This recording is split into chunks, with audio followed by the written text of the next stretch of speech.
அஸ்ஸலாமு அலைக்கும் வரஹ்மத்துல்லாஹி வபரகாத்துஹு. அன்பிற்குரிய சகோதர சகோதரிகளே, இஸ்லாம் கூறும் மனித உரிமைகள் என்ற இந்த தொடர் உரையில் 7வது நாளை நாம் அடைந்திருக்கிறோம். நேற்றைய தினம் பிள்ளைகள் விஷயத்தில் பெற்றோர்கள் எப்படி நடந்து கொள்ள வேண்டும், பிள்ளைகளுக்கான உரிமை என்ன என்பதன் ஒரு பகுதியை நம்ம பார்த்தோம். அடுத்ததாக பிள்ளைகளை வளர்க்கிற விஷயத்தில் முக்கியமாக கவனிக்க வேண்டிய ஒரு விஷயம், நமக்கு ஒன்றுக்கு மேற்பட்ட பிள்ளைகள் இருந்தால் அவர்களை சமமாக நடத்த வேண்டும். இது முக்கியமாக கவனத்தில் கொள்ள வேண்டிய ஒரு விஷயம். பிள்ளைகள் எப்போ சம அளவில் நடத்தப்படவில்லையோ, அந்த சம அளவில் நடத்தப்படாத பாரபட்சமாக நடத்தப்படுகிற அந்த பையன் தருதலையாக மாறுவதற்கு அதிகமான வாய்ப்பு இருக்கிறது. இரண்டாவதாக அந்த பெற்றோரை வெறுக்கிறதுக்கான வாய்ப்பும் இருக்கிறது. மூன்றாவதாக தன் கூட பிறந்த சகோதரனையே வெறுக்கக்கூடிய ஒரு நிலைமையெல்லாம் இந்த பாரபட்சமாக பிள்ளைகளை வளர்ப்பதில் ஏற்படுகிறது. அப்போ எல்லாமே நம்முடைய பிள்ளைகள் தான். உள்ளத்தில் சில பிள்ளைகள் மீது நமக்கு அன்பு இருக்கலாம், அதிகமாக இருக்கும். சில பிள்ளைகள் மீது அன்பு குறைவாக இருக்கும். அது நாம வலிந்து உண்டாக்குற விஷயம் கிடையாது. ஆனால் எவ்வளவுதான் உள்ளத்தில் அன்பு இருந்தாலும், கூடுதல் குறைவாக இருந்தாலும், அதை வெளிப்படுத்துகிற விஷயங்களில் எந்த ஒரு வித்தியாசமும் அந்த பிள்ளைகளுக்கு தெரியக்கூடாது. நம்மளை 2ஆம் பட்சமாக தான் நம்ம தகப்பனாரும் தாயும் நடத்துகிறார்கள் என்று ஒருத்தன் நினைத்தானேயானால் கண்டிப்பாக அவனுக்கு பெற்றோர் மீது உள்ளுக்குள்ள ஒரு இனந்தெரியாத வெறுப்பு வளர்ந்து கொண்டே இருக்கும். பெற்றோர் மீது மாத்திரம் இல்லாமல் கூட பிறந்த யார் செல்லமாக வளர்க்கப்படுகிறானோ அந்த சகோதர சகோதரியின் மீதும் அவனுக்கு வெறுப்பு வளர்ந்து கொண்டே இருக்கும். இது யதார்த்தமான ஒரு விஷயம். அதனால தான் அல்லாஹ் என்ன சொல்லி காட்டுறான்னு கேட்டால், ஆபாவுக்கும் அபுனாவுக்கும் லா ததுரூன ஐயுகும் அக்ரபுலக்கும் நஃபா.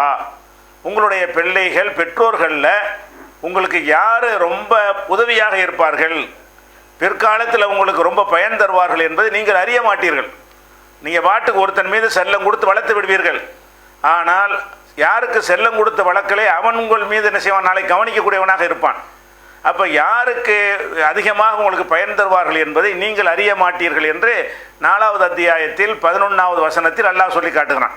அப்போ நம்ம இந்த பிள்ளையை கவனித்தாலே நம்ம நல்லபடியாக கவனித்து கொள்ளும் அப்படிங்கிற மாதிரி ஒரு கணக்கு போட்டு நம்ம செய்தால் அந்த கணக்கு தப்பாக போவதற்கும் வாய்ப்பு இருக்கிறது. அதனால் நம்முடைய வளர்ப்பு எப்படி இருக்க வேண்டும் என்று கேட்டால், எல்லா பிள்ளைகளையும் சமமான அளவில் தான், சமமான அந்தஸ்தில் தான் என்ன செய்ய வேண்டும், வளர்க்க வேண்டும். வித்தியாசத்தை காட்டக்கூடாது. இதற்கு சான்றாக சொல்வதாக இருந்தால், யூசுப் அலைஹிஸ்ஸலாத்துடைய வரலாறை நீங்கள் எடுத்துக்கொள்ளலாம். யூசுப் நபியுடைய தகப்பனார் யாக்கூப் நபி. அவருக்கு முதல் தாரத்தில் ஒரு 10 பிள்ளைகள் இருக்கிறார்கள். 2வது தாரத்தில் 2 பிள்ளைகள் இருக்கிறார்கள். முதல் தாரத்து அந்த 10 பிள்ளைகளும் 2ஆம் தாரத்தில் இந்த 2 பிள்ளைகள் இருக்கும் பொழுது அந்த யாக்கூப் நபி, யூசுப் நபியுடைய தகப்பனார் யாக்கூப் நபி, அவர் பாசம் காட்டுவதில் பாரபட்சமாக இருப்பதை அந்த மூத்த தாரத்து பிள்ளைகள் உணர்கிறார்கள். அவர் நபியாக இருந்தாலும் அன்பு கூடுதலாக செலுத்தினாலும் அந்த பிள்ளைகள் நம்மளை வித்தியாசமாக நடத்துகிறாங்கன்னு கருதுகிற அளவுக்கு அவருடைய அன்பு இருந்தது. அப்படி இருக்கக்கூடாது. அதுக்கு தான் அந்த வரலாறையும் நல்லா சொல்லி காட்டுகிறான். அப்போ யூசுப் நபியை வளர்க்க யூசுப் நபியின் மீதும் அவருடைய இன்னொரு சகோதரர் மீது மாத்திரம் யாக்கூப் நபி அவர்கள் ரொம்ப பிரியம் வைத்தவர்களாக இருந்தார்கள். பிரியம் உள்ளத்தில் மாத்திரம் இருந்துச்சின்னு சொன்னால் அதை கண்டுபிடிக்க மாட்டாங்க. உள்ளத்தில் இருக்கிற அந்த பிரியம் வெளிப்பட்டுருச்சுன்னு வைங்க, என்னடா நம்ம 10-12 பேர் நம்ம பிள்ளைங்க தானே, இந்த 10 பேரையும் ஒழுங்காக அவர் கவனிக்க மாட்டேங்கிறாரு, அந்த பிள்ளைகளை தான் கொஞ்சுகிறாரு, அவங்கள தான் செல்லமாக வளர்க்குறாரு, அவர்கள் மீது அதிகமான அன்பு செலுத்துகிறாரு, நம்ம 2ஆம் பட்சமாக நடத்துகிறாரு என்கிற ஒரு நிலை வரும் பொழுது என்ன ஆகுது, இந்த 10 பேரும் சேர்ந்து கூட்டு ஆலோசனை செய்கிறார்கள். கூட்டு ஆலோசனை செய்து இந்த பையன் இருக்கிற வரைக்கும், இந்த யூசுப் இருக்கிற வரைக்கும் நமக்கு ஏதாவது பிரச்சனை வந்துக்கிட்டே இருக்கிறது, யூசுஃபை காலி பண்ணிடுவோம். யூசுஃபுங்கிற அந்த சகோதரர் இவங்களுக்கு ஒன்றுமே செய்யலை, ஒரு தீங்கும் செய்யலை. அவங்களுக்கு அந்த சகோதரர்களுக்கு மத்தியில் எந்த ஒரு பஞ்சாயத்து பிரச்சனையும் இல்லை. பிரச்சனை எங்கே இருக்குன்னு கேட்டால், தகப்பனார் வளர்க்கிற விதத்தில் நபியாக இருந்தும் கூட அந்த அன்பு செலுத்துகிற விஷயத்தில் அது வெளிப்படையாக தெரியும்படி செய்து விட்டார். இதை நம்மளா சொல்லவில்லை, அல்லாஹ் திருக்குறானில் அப்படி சொல்லி காட்டுகிறான். எப்படி சொல்கிறான்னா, இது காலு அந்த யூசுப் நபியுடைய சகோதரர்கள் பேசிக்கொண்டார்கள். அவங்களுக்குள்ள என்ன பேசிக்கொள்கிறார்கள், ல யூசுஃபு அஹூஹு அஹப்பு இலா அபீனா மின்னா, யூசுஃபும் அவருடைய இன்னொரு சகோதரரும், அந்த ஒரு தாய் மக்களாக இருக்கக்கூடிய இன்னொரு சகோதரரும் நம்மை விட நம்ம தகப்பனுக்கு ரொம்ப பிரியமானவர்களாக இருக்கிறார்கள். நம்ம மேலே வச்சுக்கிற பிரியத்தை விட அந்த 2 பேர் மேலே அதிகமான பிரியம் வைத்திருக்கிறார் தந்தை. ஓ நகனு உசுபா, நாம் ஒரு பெரிய கூட்டமாக 10 பேர் இருக்கிறோம். இந்த 10 பேர் மேலே காட்டாத அன்பை எல்லாம் யூசுப் மேலையும் அவருடைய ஒரு சகோதரர் மேலையும் நம்முடைய தந்தை காட்டுகிறார். இன்ன அபானா லஃபி லலாலி முபீன், நம்முடைய தந்தை பகிரங்க வழிகேட்டில் இருக்கிற நபியை பற்றி பேசுகிறாங்க, பிள்ளைங்க பேசுகிறாங்க. எப்படி? இன்ன அபானா லஃபி லலாலி முபீன், நம்முடைய தந்தை பகிரங்கமான வழிகேட்டில் இருக்கிறார். அவங்க பார்வையில் 2 பிள்ளைகளும் சமமாக நடத்தாமல் அவர் பிள்ளைகள் விஷயத்தில் அன்பு செலுத்துவதில் காட்டுற பாரபட்சம் செயல்களையும் பிரதிபலித்து ஒரு சாரார் கண்டுபிடிக்கிற அளவுக்கு வந்த பிறகு அவங்க என்ன சொல்கிறாங்க? இன்ன அபானா லஃபி லலாலி முபீன், பகிரங்க வழிகேட்டில் இருக்கிறார், நம்முடைய தந்தை பகிரங்க வழிகேட்டில் இருக்கிறார் சொல்லிட்டு அவங்களுக்குள்ள முடிவு எடுக்கிறாங்க. எப்படி? உக்குத்துலு யூசுஃபை, யூசுஃபை கொன்றுவோம், யூசுஃபை கொலை பண்ணிவிட்டோம்னு சொன்னால் என்னவாயிரும்? அந்த அன்பெல்லாம் நமக்கு கிடைத்து விடும். யூசுஃப் இருக்க போய் தானே அந்த குழந்தையின் மீது அதிகமாக பாசம் செலுத்துறாரு. யூசுஃபை காலி பண்ணிட்டோம் என்று சொன்னால் அது மாதிரி நடக்க மாட்டார். உக்குத்துலு யூசுஃபை, யூசுஃபை கொன்று விடுவோம், கொன்று விடுங்கள். வித்ரஹூ அர்லன், ஒரு பூமியில் கொண்டு எரிஞ்சிருவோம், இல்லாட்டி ஆளை கூட்டிக்கிட்டு போய் காலி பண்ணிடுவோம். இல்லைன்னு சொன்னால் எங்கேயாவது காட்டுக்குள்ளே ஆளை விரட்டி விட்டு வந்துடுவோம். அப்போ யகுலுக்கும் வஜுகு அபிக்கும், உங்கள் தந்தையுடைய கவனமெல்லாம் உங்களுக்கு மட்டுமே உரித்தானதாக ஆகிவிடும். யூசுஃபை கொலை செஞ்சிட்டோம் என்று சொன்னால், அல்லது கண்காணாத பிரதேசத்தில் கொண்டை போட்டு விட்டுட்டு வந்துட்டோம் என்று சொன்னால் நம்ம தகப்பனுடைய பாசம் எல்லாம் முழுசாக நமக்கு கிடைத்துவிடும். ஓ தக்கூனு மிம்பாதிஹி கௌமன் சாலிஹீன், அதுக்கு பிறகு நல்லவர்களாக மாறிக்கிடுவோம். தப்புனவங்களுக்கு தெரியுது, கொலை பண்ணிட்டு அல்ல காட்டில் கொண்டு போட்டுவிட்டு அப்புறமேல இரவிட்டு தவப்பா செஞ்சு நல்ல ஆள் ஆகிக்கிடுவோம். இப்படி நல்ல ஆள் ஆக முடியாது. அடியார்களுக்கு அநியாயம் செஞ்சால் அவங்க அதுக்கு அந்த அடியார் மன்னிக்காத வரைக்கும் இவங்க நல்லடியாரை மாற முடியாது. அந்த ஒரு பேசிக் அறிவு கூட அவர்களுக்கு இல்லாமல் என்ன செய்கிறாங்க? நம்ம பிறகு நல்ல ஆளை மாறிக்கிறோம், இப்போ இந்த வேலையை செய்வோங்கிறாங்க. அப்போ ஒருத்தர் சொல்கிறார், வேணாம் கொலைகளை பண்ணிட வேணாம்ப்பா, நம்ம ஒரு பாலடைஞ்ச கிணத்துல கொண்டு போய் போட்டுருவோம். போட்டோம்னு சொன்னால் யாராவது பயண கூட்டம் அந்த பக்கத்தில் போகும் பொழுது அதை குழந்தை எடுத்துக்கிட்டு போய் எங்கேயாவது விற்றுருவாங்க, உசுரோடாவது வாழ்ந்துட்டு போகுது, நம்ம எதுக்கு கொலை செய்யணும் என்று அதில் ஒருத்தர் கொஞ்சம் சுமாரான நல்லவர் இருக்கிறார். அவன் கெட்டவர் தான், கெட்டவரில் கொஞ்சம் நல்லவர், கொலை செய்யணுங்கிற அளவுக்கு இல்லை, ஆனால் உசுரோட எங்கேயாவது இருந்துட்டு போகட்டுமே அப்படின்னு ஒருத்தர் சொன்ன பிறகு அந்த மாதிரி அதை செய்கிறாங்க. அப்போ இந்த சம்பவத்திலேருந்து என்ன தெரிகிறது? இந்த பிள்ளைகள் ஏன் இந்த முடிவுக்கு வர்றாங்க? யூசுப் நபி மேலே உங்களுக்கு என்ன காழ்ப்புணர்ச்சி என்ன? அது எதனால் இந்த யூசுப் நபி வெறுத்தார்கள்? வெறுக்கிறதுக்கு ஒரு ஒன்றுமே செய்யலை, செஞ்சதெல்லாம் தகப்பனார் தான். அப்போ தகப்பனார் அன்பு செலுத்துகிறார். அந்த அன்பு எப்படிப்பட்டதாக இருக்குது? அளவுக்கு மீறின அன்பாக இருக்கும் பொழுது, அந்த பிள்ளைகளுக்கு அது உணரக்கூடிய வகையில் இருக்கும் பொழுது, அந்த பிள்ளைகளுக்கு மத்தியில் என்ன ஏற்படும் என்று சொன்னால், அவங்க ஒருத்தருக்கு ஒருத்தர் எதிரியாகி விடுவார்கள். ஒருத்தர் கொள்ற அளவுக்கு ஆயிடுவான். கடைசி வரைக்கும் அண்ணன் தம்பி பாசம் இல்லாமல் எத்தனை பேர் இருக்கு நீங்கள் பார்க்குறீங்க. அதுக்கெல்லாம் என்ன காரணமாக இருக்கும் என்று கேட்டால், சின்ன வயசிலேயே அவர்கள் அறியாமலேயே ஒரு பிள்ளைக்கு அவங்க செல்லம் கொடுத்து ஒரு பிள்ளையை புறக்கணித்து வளர்க்கும் பொழுது கொஞ்சம் கொஞ்சமாக அந்த உள்ளத்தில் இவன் தான் நமக்கு எதிரி, நமக்கு கிடைக்கக்கூடிய உரிமைகளை இவன் தான் பறிச்சான், நமக்கு கிடைக்கக்கூடிய அன்பை இவன் தான் பங்கு போட்டுக்கிட்டான், நம்ம கிடைக்க வேண்டிய சலுகைகள்லாம் இவனால தான் இல்லாமல் போச்சு அப்படின்னு தினசரி அதை உள்ளத்தில் ஏற்றி ஏற்றி ஏற்றி என்ன ஆயிரும்னு கேட்டால் வெறுப்பு மண்டி விடும். அதனால தான் அண்ணன் தம்பிங்கிற பாசமே இல்லாதவர்களாக அதிகமான பேர் இருக்கிறார்கள். பேருக்கு அண்ணன் தம்பியாக இருக்கிறார்களே தவிர அண்ணன் தம்பிங்கிறவனே வில்லன்களாக இருக்கிற ஒரு காட்சியை நீங்கள் பார்க்குறீங்க. அப்போ நம்ம பிள்ளைகள் விஷயத்தில் பாரபட்சம் இல்லாமல் நடக்கணும். அன்பு விஷயத்தில் நம்ம கண்ட்ரோலில் கிடையாது. நபிகள் நாயகம் ஸல்லல்லாஹு அலைஹி வஸல்லம் சொல்கிறாங்க, இறைவா நான் ஆயிஷா நாயகி ரசூலுல்லாஹ்வுக்கு ஒரு மனைவி, மேலும் மனைவிகள் இருக்கிறாங்க. ஆனால் என்னதான் இருந்தாலும் நபிகள் நாயகம் ஸல்லல்லாஹு அலைஹி வஸல்லம் அவர்கள் ஆயிஷா நாயகியின் மீது அதிக அன்பு வைத்திருந்தார்கள், மற்றவர்களை விட அதிகமான அன்பு வைத்திருந்தார்கள். இந்த அன்பு வைக்கிறது நம்மளா பிளான் பண்ணி வைக்கிறது கிடையாது. யார் மீது அன்பு வைக்கிறதா இருந்தோம்னு சொன்னால் அல்லாஹ்வா ஏற்படுத்துவான். சில நேரத்தில் நம்ம பிள்ளைகளை எடுத்துக்கிட்டிங்கன்னு சொன்னால் நல்ல சாலிகான நல்ல பண்பாடான பிள்ளைகளாக இருக்கும், அதன் மீது வராத ஒரு அன்பு ஒரு ரவுடி மாதிரி பிள்ளையாக இருக்கும், அதன் மீது நமக்கு வந்துடும். ஏன்? அன்பு நம்மளாக உண்டாக்கிறது இல்லை, நம்மளை அறியாமல் இறைவன் அதை தீர்மானிக்கிற விஷயமா இருக்கிறதுனால அன்பு விஷயங்களில் வித்தியாசங்கள் வரும். அது நம்ம கண்ட்ரோலில் உள்ளது கிடையாது. அப்போ ரசூல் ஸல்லல்லாஹு அலைஹி வஸல்லம் என்ன சொல்கிறாங்கன்னு கேட்டால், இறைவா நான் என் மனைவிமார்களுக்கு எல்லாத்தையும் சமமாக நடத்துகிறேன், எந்த மனைவியும் நான் பாரபட்சமாக நடத்துவதில்லை, கொடுக்குவது அவங்கள்ட்ட தங்குவது உள்ள அனைத்து விஷயங்களையும் நான் சமமாக நடத்தி கொண்டிருக்கிறேன். என் கண்ட்ரோலில் அது இருக்கிறது, அதில் நான் சரியாக நடந்து கொள்கிறேன். லா துஆஹிதுனி ஃபீமா லா அம்லிகு, என் கைவசத்தில் இல்லாத விஷயத்தில் என்னை நீ பிடித்து விடாதே. கைவசத்தில் இல்லாத எது? அன்பு செலுத்துவது, உள்ளத்தில் அன்பு வைப்பது. உள்ளத்தில் அன்பு இருக்கிற காரணத்தினால் கொஞ்சம் கூடுதலாக கொடுத்துடக்கூடாது. உள்ளத்தில் அன்பு இருக்கிற காரணத்தினால் கவனிப்பு கூடுதலாகிவிடக்கூடாது. உள்ளத்தில் அன்பு இருக்கும், வெளிப்படையாக பார்த்தால் எல்லாரையும் சமமாக நடத்துகிறார்கள், யாருக்கு மத்தியிலே பாரபட்சம் காட்டலை என்று எல்லோரும் விளங்குகிற வகையில் நடக்க வேண்டும். இப்படி நான் நடக்கிறேங்கிறாங்க ரசூல் ஸல்லல்லாஹு அலைஹி வஸல்லம். ஹாதா கிஸ்மி ஃபீமா அம்லிகு, இறைவா நான் கண்ட்ரோலில் வைத்திருக்கிற விஷயத்தில் நான் இப்படி சரியாக நான் பங்கு வைத்து விடுகிறேன். கொடுக்குற பொருளாதாரம் கொடுப்பதாக இருந்தாலும் சரி, எல்லா மனைவிமாருக்கும் சமமாக கொடுப்பார்கள். தங்குறதா இருந்தாலும் அதே மாதிரி கரெக்டான முறையில் என்ன செய்வார்கள், அந்த மனைவிமாரோட சந்தோஷமாக இருக்கிறது எல்லாமே சமமாக இருக்கும். அப்படி சமமாக இருந்தாலும் உள்ளத்தில் கொஞ்சம் அன்பு கூடுதலாக இருக்கும்ல, அது என்ன செய்யறது? நம்ம என்ன செய்ய முடியும்? இன்னையிலேருந்து இவர் அதிகமாக விரும்புவோம்னு நினச்சி விரும்ப முடியுமா? யார் மேலே வேண்டாலும் யாருக்கு வேண்டாலும் அன்பு வந்துவிடும். அந்த அன்பு வந்ததை மாற்றுவதற்கு யாராலையும் முடியாது, அல்லாஹ் நாடினாலே தவிர அதை யாராலையும் மாற்ற முடியாது. அப்போ ரசூலுல்லாஹ் என்ன சொல்கிறாங்கன்னு கேட்டால், அவங்க எப்படி பேலன்ஸாக நடக்கிறாங்க? யாக்கூப் நபி அவர்கள் பச்சையாக அந்த பிள்ளைகள் உணர்கிற அளவுக்கு அவருடைய அன்பு அதிகமாக இருந்துருச்சு. அன்பு தானே செலுத்தணும்னு நினச்சி அவங்க செஞ்சுருப்பாங்க. ஆனால் அது எப்படி இருக்கக்கூடாது? யாக்கூப் நபியுடைய பிள்ளைகள் நம்மளை ரெண்டாம் பட்சமாக நடத்துகிறார்கள் என்று நினைக்கும் அளவுக்கு, என்று உறுதியான முடிவுக்கு வரும் அளவுக்கு அது இருக்கும் என்று சொன்னால், ஒரு நபி வளர்த்த பிள்ளைகளாக இருந்தாலும் சரிதான், அவங்களுக்குள்ள இந்த மாதிரியான ஒரு பகமை வந்துவிடும், அவங்களுக்குள்ள இந்த மாதிரியான வெறுப்புணர்வு அதிகரித்து விடும், சகோதரத்துவம் கெட்டு நாசமாகிவிடும்.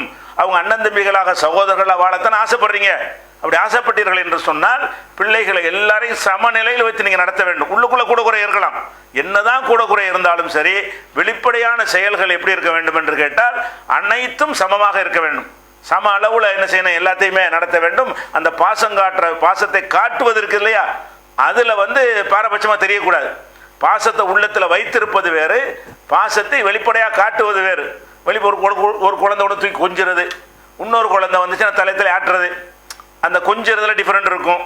அன்பா ஒரு பிள்ளை செல்லமாக பேசினா காது கொடுத்து கேட்கறது ஒரு பிள்ளை சொல்லும்போது, இன்னொரு பிள்ளை சொல்லும்போது இப்போ வேலையை பார்த்துட்டு போ என்று விரட்டுவது, இதெல்லாம் இந்த சின்ன குழந்தைகள் பளிச்சுன்னு புரிஞ்சிடும். நம்மளும் தானே புள்ள, அவனும் தானே புள்ள, நம்மளை இப்படி நடத்துறாரு, அந்த பிள்ளை அப்படி நடத்துறாருன்னு சொன்னால் என்னவாக? உங்கள் மேலேயும் வெறுப்பு அதிகரிச்சுட்டு போயிடும். கூட பிறந்த சகோதர சகோதரிகள் மீது என்ன செய்கிறேன்? அதிகமான வெறுப்பு ஏற்பட்டு போயிடுங்கிறத யூசுப் நபியுடைய வரலாறுலேருந்து நம்ம தெரிந்து கொள்ளலாம். நபிகள் நாயகம் ஸல்லல்லாஹு அலைஹி வஸல்லம் காட்டி தந்த அந்த வழிமுறை பிரகாரம் எவ்வளோதான் அன்பு இருந்தாலும் அன்பாக தான் இருக்க வேண்டும். அது உள்ளத்தில் தான் இருக்க வேண்டும். வெளிப்படையான கொடுக்கல் வாங்கல், கொஞ்சிறது, கட்டி அணைப்பது, தூக்கி மடியில் வைத்துக் கொள்வது, அந்த மாதிரி எல்லா விஷயங்களையும் ஒரே நிலையில் பிள்ளைகள் நடத்தப்படுறோம்னு அவங்க என்ன செய்யணும்? நினைக்க வேண்டும். அந்த மாதிரி நடத்தணும் என்பதை நபிகள் நாயகம் ஸல்லல்லாஹு அலைஹி வஸல்லம் வாழ்க்கையில் தெரிஞ்சுக்கிறோம். அதுக்கடுத்து என்ன செய்கிறாங்க? யூசுப் நபியை கூட்டிகிட்டு போய் பேசி கொண்டபடி என்ன செய்கிறாங்கன்னு கேட்டால், தகப்பனாற்ற என் தந்தையே, நீங்கள் வெளியே அனுப்ப மாட்டேங்கிறீங்க, நாங்கள் வெளியே போய் வேலை வெட்டிலாம் பார்த்துட்டு வர்றோம், விறகெல்லாம் புறக்கிட்டு வர்றோம், நீங்கள் உங்கள் பிள்ளை வீட்டுக்குள்ளே வச்சுக்கிறீங்க, எங்களை நம்ப மாட்டேங்கிறீங்க, எங்களோட அனுப்புங்க, நாங்கள் போய் என்ன செய்கிறோம், இப்போ எங்களோட விளையாடுவார், நல்லபடியாக பாதுகாப்போம் அப்படின்னு சொல்லி கூட்டிகிட்டு போகிறாங்க. கூட்டிகிட்டு போன அவர் என்ன செய்கிறாருன்னு கேட்டால் பயப்படுறாரு. அவர் பயப்படுறாருன்னு என்ன, இவங்க கூட்டிகிட்டு போய் தான் செஞ்சிருவாங்க. அப்போ அந்த சிம்டம்ஸ் அவருக்கு தெரிஞ்சிருக்குது. இந்த சகோதரன்மார்கள் யூசுப் நபி மேலே ஒரு கடுப்பாக இருக்கிறாங்க என்கிறது அவருக்கு தெரிய போய் என்ன செய்கிறாருன்னு கேட்டால், இன்னில யஹ்சுனுனி அன் தத்ஹபு பிஹி, இந்த குழந்தையை நீங்கள் கூட்டிகிட்டு போவீங்க யூசுஃபை, வஹாஃப் அன் யகுலஹு திபு, நீங்கள் அன்துமனு காஃபிலூன், நீங்கள் கவனிக்காமல் இருக்கும் பொழுது ஓனாய் பிடிச்சி சாப்பிட்டுமோ நான் பயப்படுறேன். நீங்கள் இந்த பிள்ளையை கூட்டிகிட்டு போய் விளையாடுவீங்க, விளையாடி கொண்டிருக்கும்போது நீங்கள் கவனம் குறைவாக வேறு ஏதாவது செயலில் ஈடுபட்டிருப்பீங்க, அந்த நேரம் பார்த்து ஓனாய் சாப்பிட்டு போயிடும் என்று நான் பயப்படுகிறேன்னு சொல்கிறாரு. அப்போ நீங்கள் கவலைப்படாதீங்க, நாங்கள் இருக்கிறோம், நாங்கள் எப்படி விட்டுருவோமா, அதை நாங்கள் ஒரு கூட்டமே இருக்கிறோம், ஓனாய் வந்துருமா பார்த்துருவோமா என்று சொல்லி போய் தான் அந்த குழந்தையை கொல்லாமல் என்ன செஞ்சாங்க, ஒரு கிணத்துல கொண்டு போய் போட்டாங்க. அப்போ இந்த இந்த இந்த யூசுப் நபியுடைய வரலாறுலேருந்து என்ன நம்ம தெரிஞ்சுக்கொள்ளணும்? நம்முடைய பிள்ளைகளை வளர்ப்பதில் சமமாக பாரபட்சம் இல்லாத முறையில் வளர்க்க வேண்டும். இது முக்கியமாக கவனிக்க. அந்த உரிமை இருக்குது, எல்லாருக்கும் சம உரிமை கேட்குற உரிமை அந்த பிள்ளைகளுக்கு இருக்கிறது. அவனுக்கு கொடுத்த மாதிரி எனக்கும் கொடுன்னு கேட்கலாம், அந்த உரிமை இருக்கிறது. அதே மாதிரி நோமான் இப்னு பஷீர்னு ஒரு சஹாபி இருந்தாங்க. அவங்க அம்மா என்ன செய்கிறாங்கன்னு கேட்டால், அந்த பஷீர்னா நோமானுடைய தகப்பனார், அந்த நோமானுடைய தாயார் என்ன செய்கிறாங்கன்னா, நோமானுடைய தகப்பனார்கிட்ட நீங்கள் என் பிள்ளை நோமானுக்கு ஒரு சொத்தை எழுதி வேற மனைவி அவருக்கு இருக்கிறாங்க, வேற பிள்ளைகளும் இருக்கிறார்கள்.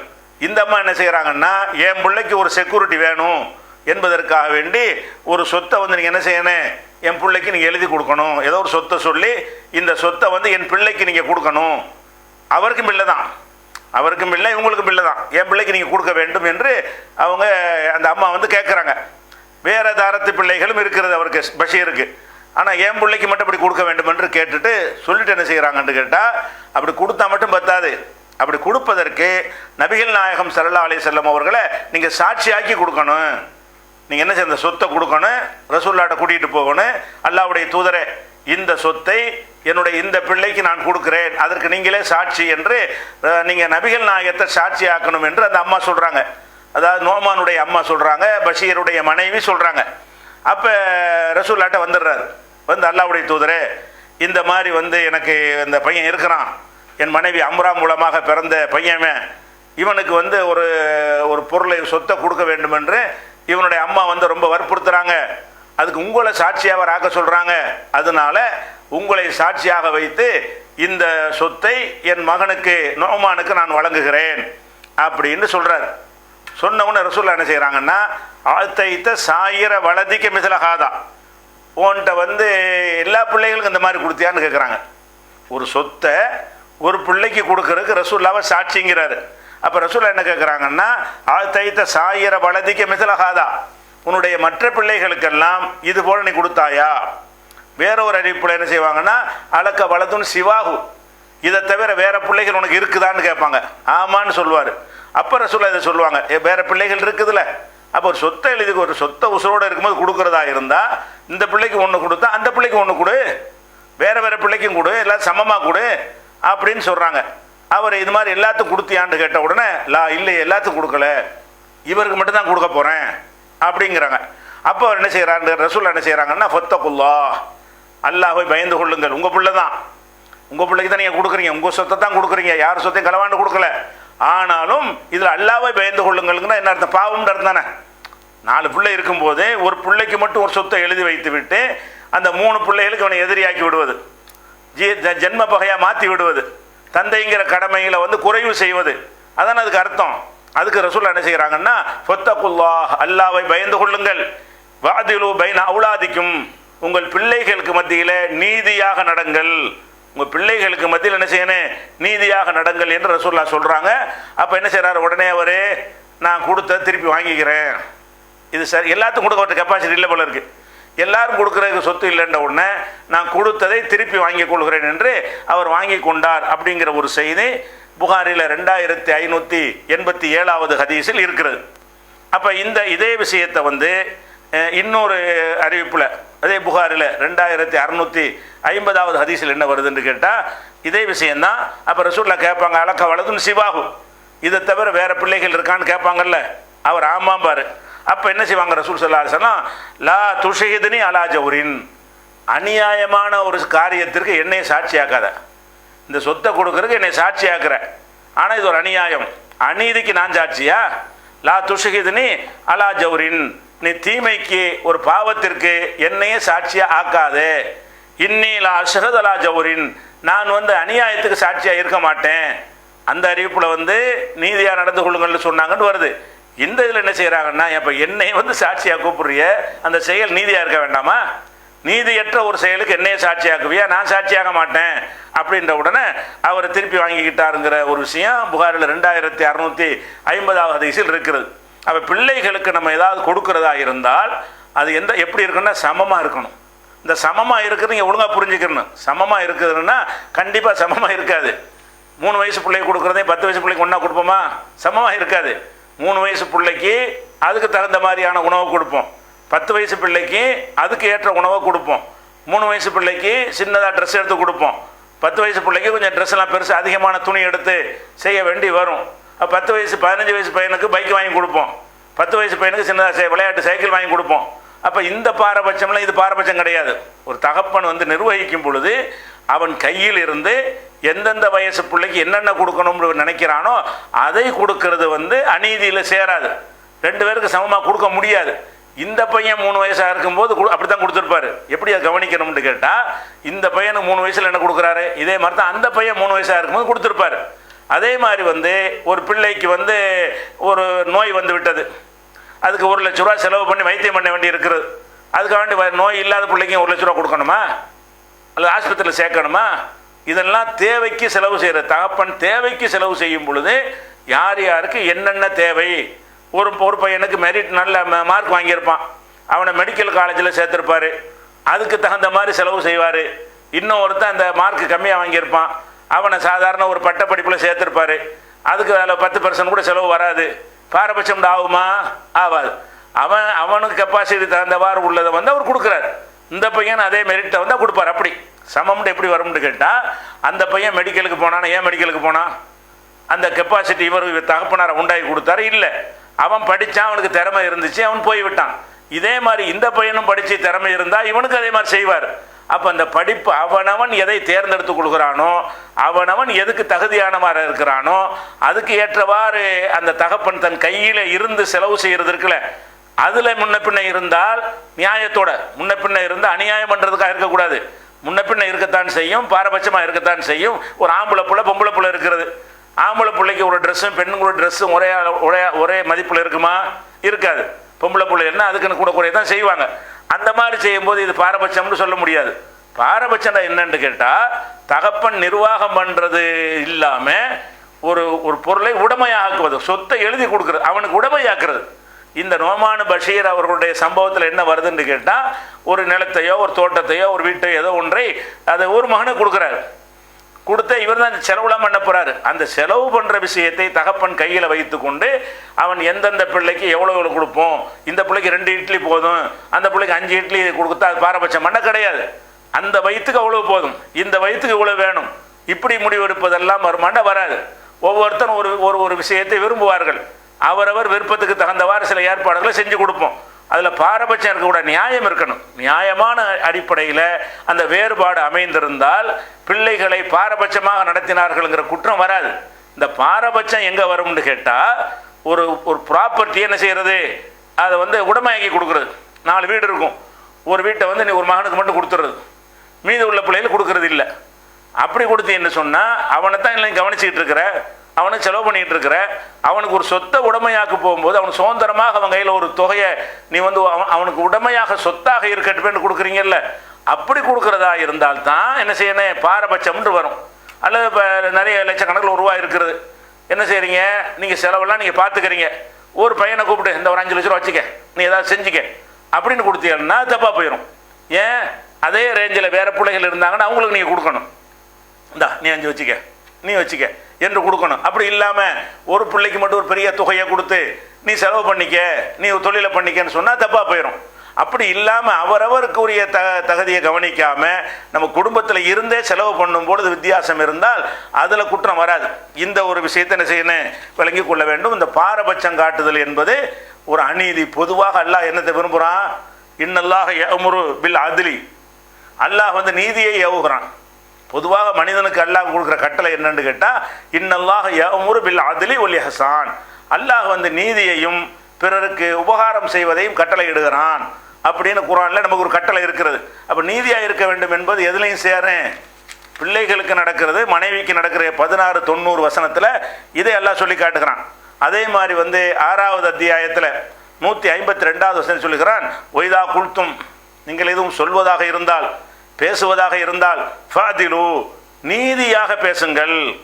இந்த பையன் ஒரு தப்பு செஞ்சான்னா அதுக்கு ஒரு போல்டாக பேசுறது, அந்த பையன் ஒரு தப்பு செஞ்சான்னா முதல்ல தடவி கொடுத்து மயிலகால் வருடி கொடுத்து பேசுவது, அப்படி இருக்கக்கூடாது. ஒய்தா குல்தும், எதுவும் பேசுவதாக இருந்தால் ஃபாதிலு, அதில் நீதியாக நடந்து கொள்ளுங்கள். உளவுக்கானதா குர்பா, எவ்வளோ நெருக்கமானவனாக இருந்தாலும் சரி, எவ்வளோ நெருக்கமான ஆளாக இருந்தாலும் சரி, உங்களுடைய பேச்சுக்கள் கூட எப்படி இருக்கணும், நீதியானதாக இருக்க வேண்டும் என்று 6வது அத்தியாயத்தில் 152வது வசனத்தில் இதெல்லாம் பொதுவான நீதியை பற்றி உள்ள விஷயங்கள்.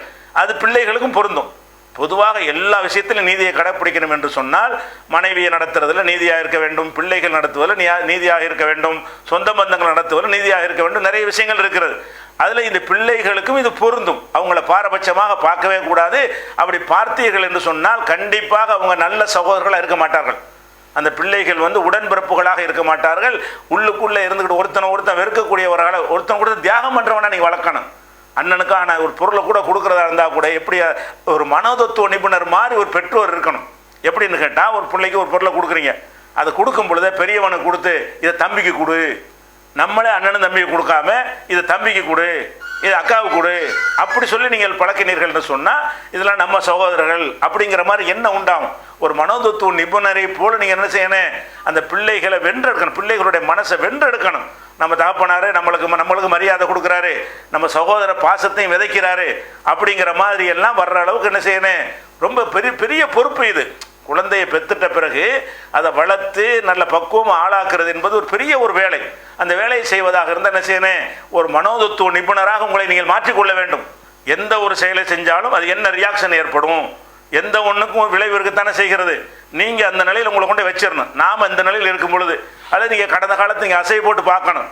உங்கள் தகப்பனார் வந்து உங்களையும் உங்கள் அண்ணனையும் வித்தியாசமாக என்னைக்காக நடத்தியிருந்தால் அது உங்கள் மனசை பாதிச்சிருக்கான்னு யோசிச்சு பாருங்கள். பாதிச்சிருக்கும். உங்கள் தந்தை உங்கள் தாயார் வந்து அவங்களுடைய பிள்ளைகளுக்கு மத்தியில் பாரபட்சமாக இப்போ நடத்தினது வந்து பசுமரத்து ஆணி மாதிரி உங்கள் உள்ளத்தில் பதிஞ்சிருக்கும். நினைத்து பார்க்கணும், இப்படி நம்ம தாய் செய்யும்போது நமக்கு எப்படி இருந்துச்சு, நம்ம தகப்பனார் செய்யும்போது எப்படி வேதனைப்பட்டோம், அப்படி நம்ம பிள்ளைகளை வேதனை பண்ண விடலாமா அப்படின்னு நினைத்தீர்களேயானால் உங்களுக்கு இந்த இந்த இந்த பாடம் தன்னால் வந்துடும். இந்த கல்வி உங்களுக்கு தன்னால் வந்துவிடும். அதே மாதிரி அல்லாஹ் திருமறையில் சொல்லி காட்டுகிறான். 5வது அத்தியாயத்தில் 8வது வசனத்தில் சொல்கிறான், இஅ்திலு, நீங்கள் நீதியாக நடங்கள், ஹுவ அக்ரபுலி தக்வா, அதுதான் இறையச்சத்திற்கு நெருக்கமானது. நீதியாக நடக்கிறது தான் அல்லாஹ் அஞ்சருக்கு அடையாளம்ங்க. நீங்கள் உங்கள் பிள்ளைகள்கிட்ட நீதியாக நடக்காட்டி மற்றவங்கள்ட்ட நீதியாக நடப்பீங்க. ஒருத்தனுடைய செயல்பாடு நீங்கள் கவனித்து அவன்கிட்ட இறையச்சம் இருக்குதா இல்லையா என்பதை வந்து அல்லாஹ் தான் அறிவான். மனசில் உள்ளது வெளிப்படையான அடையாளத்தை வைத்து அதை சொல்கிறதா இருந்தால் நீதியை வச்சு சொல்லலாம். யாராக இருந்தாலும் கரெக்டாக நடக்கிறான்ப்பா, நூல் பிடிச்ச மாதிரி இருக்கிறான், நீதியாக இருக்கிறான், கரெக்டாக நடக்கிறான் என்ற ஒரு நிலையை ஒருத்தன் இருப்பானேயானால் அது தக்வாவுக்கு நெருக்கமானவன். தக்வா இருக்குன்னு சொல்ல முடியாது, நெருக்கம். எழுதிலோ நீங்கள் நீதியாக நடங்கள், ஹுவ அக்ரபுலி தக்வா, அது தக்வாவுக்கு ரொம்ப ஒரு நெருக்கமானது என்றும் அல்லாஹ் ரப்புல் ஆலமீன் 5வது அத்தியாயத்தில் 8வது வசனத்தில் சொல்கிறான். அப்போ இந்த மாதிரி பிள்ளைகள் மத்தியில் பாரபட்சம் காட்டுற ஒரு தன்மை இருக்கிறது வந்து அது ஒரு அநியாயமாக போகுது. அல்லாட்ட கேள்வி ஆயிரும். அநியாயம்னு என்ன அர்த்தம், அல்லா கேட்பான்னு தான் அர்த்தம். அநியாயமாக போயிடுது. 2வது, பிள்ளைகளுக்கு மத்தியில் பாரபட்சம் காட்டுறது வந்து அவங்களுக்குள்ள உள்ள நட்புறவை கெடுத்துருது. 3வதாக, உங்களையும் வெறுப்போடு வச்சுக்கிட்டே இருப்பான். அவனுக்கு கணக்கு தீர்க்கிற நேரம் வரும் பொழுது அதே மாதிரி தீர்ப்பான். உங்களை கவனிக்க மாட்டான். அவனை தானே கொஞ்சம் நீ அங்கே போ, யாரை செல்லம் கொஞ்சம் நீங்களோ அவன் வறுமையில் கிடப்பான், யாரை நீங்கள் அலட்சியப்படுத்தினீங்களோ வசதியாக இருப்பான். அப்போ என்ன செய்யணும், உங்கள் வீட்டில் வச்சு உங்கள் பராமரிக்கும்போது சொல்லுவான், நீ தானே அந்த பிள்ளைய தானே கொஞ்சிக்கிட்டு இருந்த, அங்கே போ அப்படின்னு சொல்லக்கூடிய காட்சியெல்லாம் வரும். அதெல்லாம் வராமல் இருக்கிறதுக்கு நம்மளை வந்து நம்ம பிள்ளைகள் வந்து வெறுக்காத அளவுக்கு நேசிக்கணுமாக இருந்தால் நீங்கள் வளர்க்குறது சோறு போடுறதெல்லாம் நேசிக்க மாட்டார்கள். நீதியாக இருந்தால் நேசிப்பாங்க. வறுமையின் கோரப்பிடியில் சிக்கன பிள்ளையாக இருந்தாலும் சரி, நீங்கள் கொடுக்குற கஞ்சை சமமாக கொடுத்தீங்கன்னா உங்களை நேசிப்பாங்க. கோடி கோடியாக பணம் வச்சுக்கிட்டு உயர்தரமான உணவு கொடுத்தாலும் ஒருத்தனுக்கு இப்படி கொஞ்சம் கொடுத்து ஒருத்தன் தூக்கி நாய்க்கு போடுற மாதிரி போட்டு கொடுத்தீங்கன்னு வைங்க, அந்த உணவை பார்க்க மாட்டாங்க, அது கொடுக்குற விதத்தை பார்ப்பாங்க, என்ன ஸ்டைலில் நீங்கள் கொடுக்குறீன்னு பார்ப்பாங்க, அதோடு சேர்ந்து அன்பு குலைத்து கொடுக்குறீங்களான்னு பார்ப்பாங்க. இதெல்லாம் பிள்ளைகள் நம்ம கவனிக்கும். இந்த அன்பு இல்லாட்டி இப்படி வாடி போயிடும். அந்த மாதிரி அன்பு செலுத்தக்கூடியதில் வந்து எந்த வித்தியாசத்தையும் குழந்தைகள் உணராத அளவில் பெரிய ஒரு மனோதத்துவ நிபுணரை போல உங்களுடைய அந்த நடவடிக்கையில் இருக்க வேண்டும். இதில் எதிரெல்லாம் இருக்கணும்னு கேட்டால், ரசூல் ஸல்லல்லாஹு அலைஹி வஸல்லம் ஒருத்தர் ரசூலுல்லாவோட ஒருத்தர் உட்கார்ந்துருக்கார். நிறைய பேர் உட்கார்ந்துருக்கிறாங்க.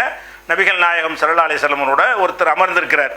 அமர்ந்திருக்கும்போது அவருடைய மகன் யார் உட்கார்ந்துருக்கார், அவருடைய சின்ன பையன் ஒருத்தன் ஒடியாருனான், தகப்பனாரை தேடிக்கிட்டு வர்றான். வந்தோன்னு என்ன செஞ்சார்னா, அந்த பையன் வந்து அப்படி தூக்கி தன்னுடைய மடியில் உட்கார வச்சுக்கிட்டார். யாரே, ரசூலுல்லாவுடைய சபையில் இருந்த ஒரு நபித்தோழர், ஒரு கிராமவாசியாக இருப்பார், மதீனாவாசி ஏதோ ஒரு ஆள் மடியில் வச்சுக்கிட்டார். கொஞ்ச நேரத்தில் அவருடைய மகளும் வருது, பொம்பளை பிள்ளையும் ஒடியாருது. பொம்பளை பிள்ளை வந்தவன் என்ன செய்கிறாருன்னு கேட்டால், அதை மடியில் உட்கார வைக்காம பக்கத்தில் உட்கார வைக்கிறார். வா இப்படி உட்காரு. ஆம்பளை பிள்ளை வந்தவொடனே தூக்கி மடியில் உட்கார வச்சுக்கிறாரு. கொஞ்ச நேரத்தில் பொம்பளை பிள்ளை வருது.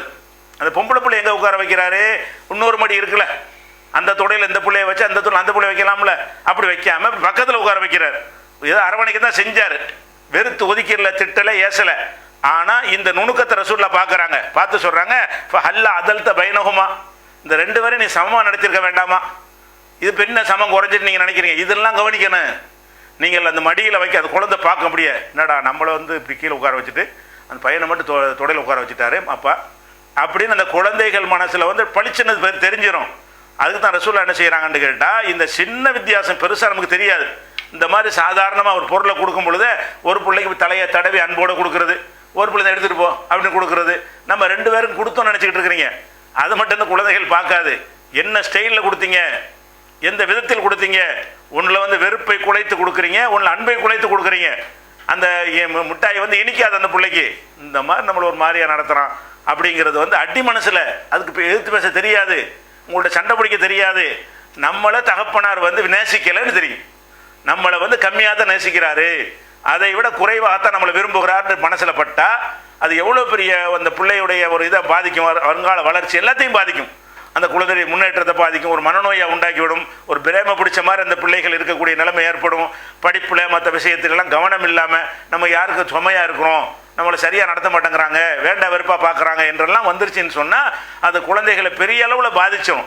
அப்போ அந்த மாதிரியான ஒரு அடிப்படை ரசூலுல்லாஹ் என்ன செய்கிறாங்கன்னு கேட்டால், ஒரு பிள்ளையை வந்து மடியில் உட்கார வச்சு ஒரு பிள்ளையை பக்கத்தில் உட்கார வைக்கும் பொழுது இப்போ அல்லா அதல்த்த பயனகுமா, அந்த 2 பேருக்கு மத்தியில் நீதியாக நடந்திருக்க வேண்டாமா? அப்போ இது நீதி இல்லைங்கிறாங்க. எது, ஒரு பிள்ளையை மடியில் வச்சு ஒரு பிள்ளையை கீழே வச்சுக்கிட்டு பக்கத்தில் உட்கார வைக்கிறாரு, விரட்டி விடலை, ஆனால் டிஃப்ரெண்ட் இருக்கா இல்லையா? அதே அப்படி உனக்கு மனசு அப்படி வருது, உனக்கு இந்த பிள்ளைகிட்ட உனக்கு பாசம் கூட இருக்குது, இருந்துட்டு போகுது பரவாயில்லை, அதையும் காட்டுற இந்த பிள்ளை மேலே பாசம் கூட இருக்க போய் அவர் செய்கிறாரு, அவர் அறியாமல் அந்த பிள்ளை மேலே பாசம் கூட, அதை அடக்கணும். பாசம் இருந்துச்சின்னு சொன்னால் கோபத்தை மென்று விழுங்குற மாதிரி பாசத்தை மென்று உள்ளக்க விழுங்கணும். பாசத்தை வெளிப்படையாக காட்டுறேன்னு காட்டினீங்கன்னு வைங்களேன், அது மனைவிட்ட காட்டணும். ஒரு மனைவி இருந்தால் ஒரு மனைவிக்கு மட்டுமே உள்ள அன்பு அப்படி காட்டிட்டு போங்க. பிள்ளைகள் ஒன்றுக்கு மேற்பட்டு இருக்கும்பொழுது எல்லாருக்குமே நீங்கள் தந்தை ஆயிடுறீங்களே, எல்லாருக்குமே தாய் ஆயிடுறீங்கல்ல. அப்போ தாய்மார்களும் தந்தைமார்களும் எதை கவனிக்கணும்னு கேட்டால், இது நம்ம பெத்த பிள்ளைகள், இந்த பிள்ளைகளை அமானிதமாக அல்லாஹ் நம்மகிட்ட தந்திருக்கிறான், இவர்களை ஒரு கசப்பு இல்லாமல் உடன் சகோதரர்களாக வளர்க்க வேண்டும், நம்ம நேசிக்கூடியலாம் வளர்க்க வேண்டும், பாரபட்சம் இல்லாமல் நடத்தி நீதியாக நம்மளை நடத்தினார்கள் என்று அந்த குழந்தைகள் நமக்கு சாட்சி சொல்ல வேண்டும்.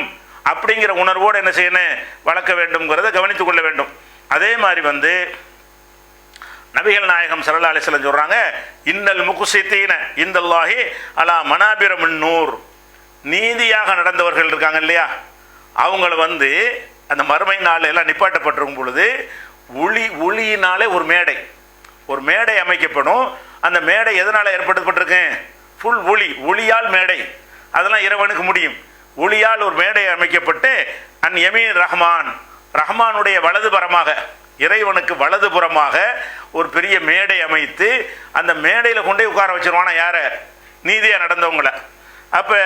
அப்போ சொல்கிறாங்க, எந்த நீதியாக நடந்தவங்க தெரியுமா, உலகத்துக்கு தீர்ப்பளித்து நீதிபதியாக இருக்கிறவங்கள சொல்லலை, எந்த நீதியாளர்கள் என்று சொன்னால் அல்லதீன யாதிலூன ஃபீ ஹுக்மிஹிம் வ அஹ்லிஹிம், தங்கள் செய்கிற முடிவுகளிலையும் தங்கள் குடும்பத்தினர் விஷயத்திலையும், யார் ஒமா வல்லு எதை பொறுப்பேற்றுக் கொண்டார்களோ அந்த விஷயத்திலையும் யார் வந்து நீதியாக நடக்கிறார்களோ அவர்களுக்கு மறுமை நாளில் ஒரு ஸ்பெஷல் கிரேட் எல்லாம் கொடுக்குறான்.